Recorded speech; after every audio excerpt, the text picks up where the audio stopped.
তো হ্যালো বন্ধুরা, back to my channel. তো বন্ধুরা, আজকে আপনাদেরকে একটা মজার বিষয় দেখাতে যাচ্ছি। সেটা হচ্ছে যে আমার মুরগি লাল কালার ডিম পারে, সেই ডিমটা দেখাচ্ছি। একটু ওয়েট করেন, দেখতে থাকেন।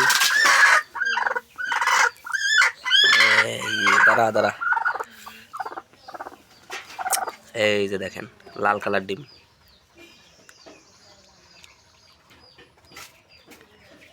খুব সুন্দর কিউট ডিম। তো চ্যানেলটিকে বেশি বেশি সাবস্ক্রাইব করবেন এবং শেয়ার করবেন, অন্যকে দেখার সুযোগ করে দিবেন। তো এই যে দেখতে পাচ্ছেন, এটা হচ্ছে আমার বাড়ির পোষা মুরগি।